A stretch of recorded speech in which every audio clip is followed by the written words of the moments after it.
Hello friend, कक्षा 10 की physics की इस वीडियो में आप लोगों का स्वागत है। इस वीडियो में मैं आपको लेसन 1 बताऊंगा। लेसन का नेम है प्रकाश, परावर्तन तथा आपवर्तन। तो सबसे पहले हेडिंग है प्रकाश। क्या होता है प्रकाश?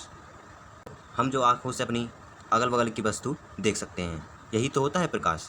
जिस प्रकार आप लोग मोबाइल की स्क्रीन पर देख रहे हो, मोबाइल देख रहे हो, तो प्रकाश की माध्यम से देख सकते हो ना आप। तो वही होता है, इसी प्रकार से इसकी परिभाषा हो जाएगी। प्रकाश की परिभाषा होती है, प्रकाश एक प्रकार की ऊर्जा है। अगर आपसे कोई पूछ ले कि प्रकाश का सबसे बड़ा मुख्य उदाहरण या कुछ भी कैसा प्रकाश का स्रोत बताइए, मुख्य स्रोत के प्रकाश का मुख्य स्रोत क्या है? सूर्य। अब हम लोग यहाँ बात कर रहे थे परिभाषा के बारे में। प्रकाश की परिभाषा क्या होती है? प्रकाश एक प्रकार की ऊर्जा है जो हमारी आँखों पर दृष्टि संवेदना उत्पन्न कर देती है। यानी अपनी आँखों पर इस प्रकार से संवेदना दृष्टि कर देती है कि हम कोई भी वस्तु को आसानी से देख सकते हैं, जिस कारण हमें वस्तुएं दिखाई देती हैं। बस सिंपल सी परिभाषा है प्रकाश क्या होता है। तो प्रकाश वही होता है जिस प्रकार हम किसी वस्तु को देख रहे हैं। प्रकाश के गुण तो क्या होते हैं? प्रकाश के गुण, प्रकाश के गुण इसमें आ जाएगा कि प्रकाश की क्या क्या विशेषताएं होती हैं। ठीक है, तो प्रकाश के गुण और प्रकाश की विशेषताएं सब एक ही है वो। तो प्रकाश का पहला गुण है प्रकाश स्वयं दिखाई नहीं देता। ये सबसे पहला मुख्य क्या है? गुण है कि प्रकाश स्वयं दिखाई नहीं देता, परंतु इसकी उपस्थिति के कारण वस्तुएं दिखाई देती हैं। अगर प्रकाश होगा तो हम आसपास की आसानी से वस्तु देख लेते हैं। जिस प्रकार सूर्य का है, तो सूर्य से अगर सूर्य उदय होता है तभी हम आसपास की चीज़ें देख सकते हैं। अगर रात हो जाती है तो हमें इतना कुछ दिखाई नहीं देता। ठीक है। अब दूसरा इसी का गुण है प्रकाश सीधी रेखा में गति करता है। आप लोगों ने प्रकाश को देखा होगा, टेढ़ी टेढ़ी गति में नहीं करता। जिस प्रकार सूर्य उदय होता है उसी प्रकार से एकदम फ्लैश, एकदम सीधा उसकी किरण पड़ती है। ठीक है। अब तीसरा है प्रकाश के संचारण के लिए माध्यम की आवश्यकता नहीं होती। संचारण मतलब कि जैसे कि लाइट है, जैसे लाइट के लिए हमें तार की जरूरत पड़ती है ना, तो उसको बोलते हैं माध्यम। तो ठीक उसी प्रकार से प्रकाश के लिए माध्यम की आवश्यकता नहीं होती कि किसी के माध्यम से प्रकाश पड़े। वो तो सीधा सूर्योदय होता है और उसकी किरण किसी भी वस्तु पर, सारी वस्तुओं पर पड़ती है। ये होता है प्रकाश के संचारण के लिए माध्यम की आवश्यकता नहीं होती। तो ये हो गया हमारे 3 गुण।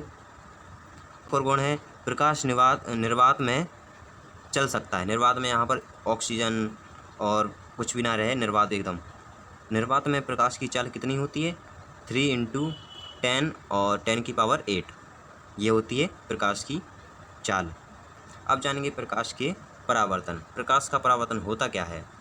जैसे देखिए, मैं इसकी परिभाषा बताता हूँ आपको कि प्रकाश के किसी चिकनी व पॉलिशदार सतह से टकरा कर वापस उसी माध्यम में लौटने की घटना को बोलते हैं प्रकाश का परावर्तन। तो जैसे कि परिभाषा है, उसी परिभाषा के हिसाब से उसकी भी गुण भी हैं। जैसे कि किसी चिकने या पॉलिशदार, जैसे कि परिभाषा में मैंने बोला है, चिकने या पॉलिशदार या शीशा या चमकीली चीज़ पर जब प्रकाश पड़ता है तो फिर उसी दिशा में प्रकाश जो परावर्तक होके, ठीक है, भले ही चाहे वो कोई सी भी चीज़ हो, बस चिकनी हो और उसमें जैसे अपना शक्ल देख सकते हैं, किसी भी चीज़ में इतनी चिकनी रहती है, शाइनिंग मारती है, और फिर उस पर प्रकाश पड़ता है तो वापस उसी माध्यम में लौट जाता है। तो ये होता है प्रकाश का परावर्तन। तो आपके देखिए, अब देखिए स्क्रीन पर अब कुछ इस प्रकार से दिख रहा होगा आप लोगों को। ये क्या है? तो ये एक डायग्राम तौर पर आपको समझाने के लिए है। जैसे कि ये जो है, एक हो गया क्या, चमकीला भाग। ठीक है, ये सतह है चमकीली और इसे बोलते हैं परावर्तक तल। इस साइड के भाग को बोलते हैं परावर्तक तल। अब प्रकाश आ रहा है यहाँ से, ठीक है, ये वाली लाइन से आ रहा है प्रकाश और यहाँ से टकराकर यहाँ पर हो जा रहा है। तो ये हो गया परावर्तित किरण। ये प्रकाश यहाँ से आ रहा है तो इस प्रकाश की किरण को बोलेंगे, जब आने वाली किरण को बोलेंगे क्या? आपतित किरण। क्या बोलेंगे? आपतित किरण। ठीक है। अब जो यहाँ से प्रकाश आ रहा है, यहाँ से यहाँ जा रहा है, तो ये तो हो गए परावर्तक किरण और ये हो गई आपतित किरण। तो मैंने आपको 2 बताया। अब जो इसके बीच में जो बन रहा है ना, ये इसका जो बीच का जो भाग बचा है ना, ये तो इसको बोलते हैं अधिलम। अब जो पॉइंट है, ये जो पॉइंट बन रहा है, तीनों जो किरण इससे मिल रही हैं, एक ये तो अभिलंब हो रहा है बीच में, और यहाँ पर ये परावर्तित, यहाँ पर ये बिंदु बन रहा है, तो इस बिंदु को बोलते हैं आपतन बिंदु। तो इस बिंदु से टकरा रही है यहाँ से, ये तो पूरी सतह है, लेकिन एक जो बिंदु है आकर्षित बिंदु, उसी से टकराकर परावर्तित हो रही है। तो उस बिंदु को ये जो परावर्तित हो रही है, इस बिंदु को बोलते हैं आपतन बिंदु। प्रकाश का परावर्तक, ये डायग्राम द्वारा है। आई होप कि अच्छे से आपको समझ में आ रहा होगा कि मैं क्या समझाना चाह रहा हूँ आप लोगों को। आप जानते हैं परावर्तक के नियम, परावर्तिक के नियम क्या हैं। तो हम कुछ इन्हीं के शब्द का यूज़ करेंगे। यहाँ पर देखिए आपतित किरण, और यहाँ पर लिखा है परावर्तिक किरण, यहाँ लगा है परावर्तक तल। तो इन्हीं के द्वारा ये जो है शब्द हम लोग लिखेंगे, किस में लिखेंगे, परावर्तक नियम में। तो देखिए आइए मैं आपको बताता हूँ।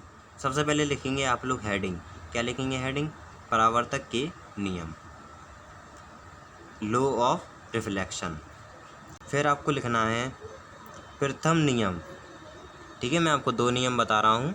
तो प्रथम नियम होगा आपतित किरण, जो मैंने आपको बताया ना, जहाँ से प्रकाश आता हुआ दिखता है, आपतित किरण बोलते हैं उसे। आपतित किरण, परावर्तित किरण, तो आपतित किरण फिर परावर्तित होती है किरण, तथा आपतन बिंदु पर डाला गया लंब, यहाँ से क्या हो रही है,